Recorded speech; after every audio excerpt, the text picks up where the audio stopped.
The recent arrests and deportation of 10 people convicted as acting as agents of the Russian intelligence service led many in the mainstream media to focus on portions of the Justice Department's criminal complaint, which, frankly, read like something out of a Cold War spy novel.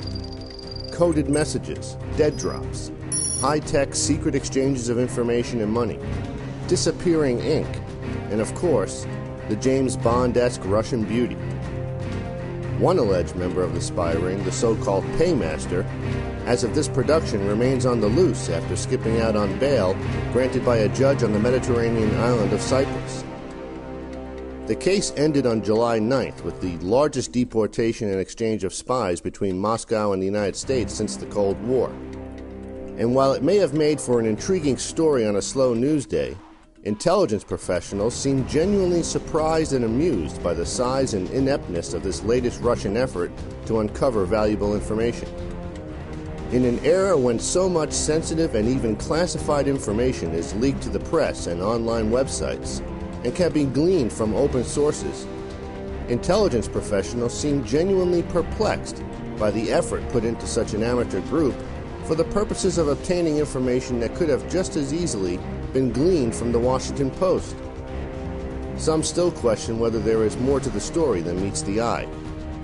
HSTV spoke briefly with a group of intelligence and security experts who were gathered in Washington, D.C. to help promote Angelina Jolie's new movie, Salt, which deals with the issue of Russian sleeper agents in the U.S. intelligence community.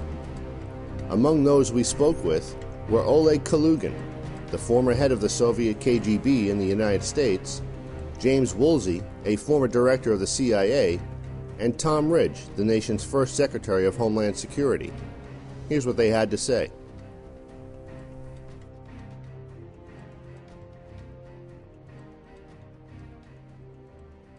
So obviously the premise of this film is that there's this vast network of sleeper agents throughout the United States, and that they integrate into society and they wait to be activated at a later date. So Oleg, I'd like to start with you and find out if, at the risk of sounding like the boogeyman here, just how real is this threat today?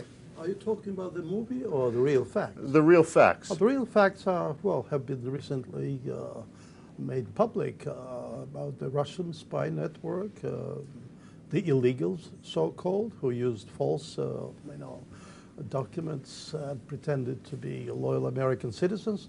That's something unusual from my experience. In my time, that was decades ago, we practically had no illegals in this country, and if we did have, they had a very specific job. They had to prepare grounds for, say, contingency, so-called planning, if the war was just about to erupt between the United States and the USSR. At that time, they would say blow up power stations in Washington area. So, but that was at the worst time of the Cold War. Today, this group of Russians look really, to me, as a waste of money and human lives and just time. Well, that's interesting. I think it's totally shows the, well, I'm sorry to say that, I may be wrong, the ineptitude of the Russian intelligence service today. That's interesting that you say that, because my next question was, and I'd like to get you, Mr. Woolsey, to comment on this as well, is that it seems like they may be sort of the B team, if you will, and perhaps, this was my thinking, that is it possible that this was a distraction to sort of get the eyes turned away from the real threat, which may be better placed, more highly trained? I think it's more likely, although that would be a clever operation, I think it's more likely that it's a certain sense of paranoia that there's secret cabals inside U.S. circles that actually get together and decide what's going on, and it never shows up on the internet and so forth. I think it's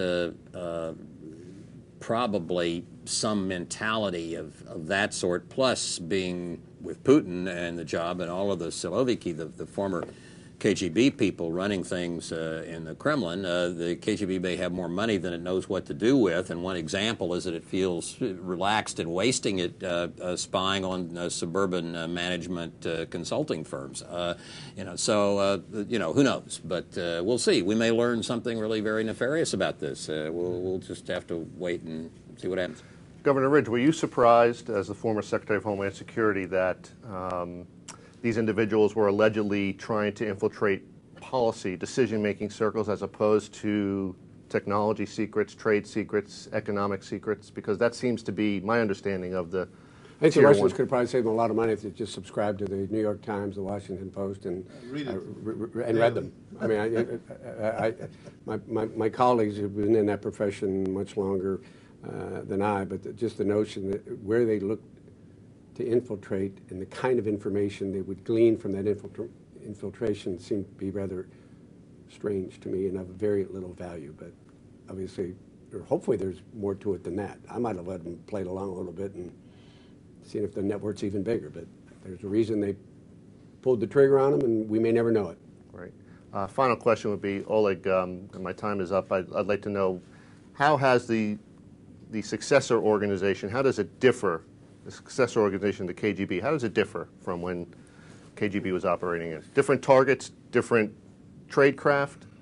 Nothing has changed in that sense, but in my time, the guys like me were dedicated officers who joined the organization out of enthusiasm, I mean ideological motivations. Current security and intelligence sometimes, looks attractive because it's adventure, and it's also better pay. I mean, money makes some sense. It's probably you can make more money if you work with some private enterprise, but this is a stable foreign assignments, seeing the world, all that people's government expense. Great. Well, my time is up. Thanks very much, everybody, for your time.